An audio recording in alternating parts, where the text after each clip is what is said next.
दूसरा बिल मेरा जो आज ह्यूमन राइट्स कमेटी में डिस्कस हुआ, ये बिल भी 2023 का मैंने डाला हुआ है, और ये basically rights of persons with disability के हवाले से है। और उसमें मेरी सिर्फ इस्तदा ये एक बिल ऑलरेडी है, legislation rights of people with disability, लेकिन उसके हवाले से जो इंक्लूजन और मेन स्ट्रीमिंग के जो दो बड़े बड़े मसले हैं पाकिस्तान में, ऐसे लोग जो माइल्डली अफेक्टेड हैं या मॉडरेटली अफेक्टेड हैं,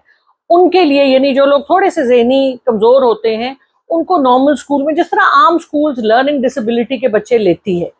इसी तरह सब स्कूल्स में ये मैंडेट होना चाहिए कि इनको इंक्लूड किया जाए, सोसाइटी उनको इंक्लूड करे। तो इस हवाले से मैंने बिल में 2-4 क्लॉजेस डाली थी, जिसमें से कि वो मुझसे रोज़ लड़ते हैं, झगड़ते हैं, मतलब 2.5 साल तो मुझे हो गए हैं, और ये करना नहीं चाहते। अब कल मेरी दोबारा मीटिंग है, आई होप कि उसमें से कुछ पॉजिटिव निकलेगा, और मैंने उनको ये भी कह दिया कि नहीं भी निकलेगा तो मैं दोबारा बिल डाल दूंगी,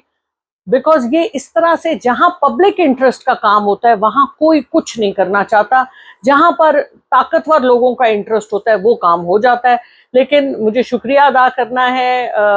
कमेटी की चेयरपर्सन साहिबा का, मिनिस्टर साहब का, जिन्होंने मुझे उन्होंने ह्यूमन राइट्स को ये एडवाइस किया है कि इनके साथ बैठें और इसमें से कोई रास्ता निकालें। सो पब्लिक इंटरेस्ट को आगे लेके चलना बहुत इंपॉर्टेंट है, और हुकूमतें अमूमन यही चाहती हैं कि उनकी अकाउंटेबिलिटी ना हो, और सबसे ज़्यादा तो हमारी सिविल सर्विस भी यही चाहती है कि कोई ऐसी चीज़ जहां सवाल किया जाए कि आपने ये किया या ये नहीं किया, तो उसको वो चाहते हैं कि ये बस हो ही ना, इसको ख़त्म कर दें।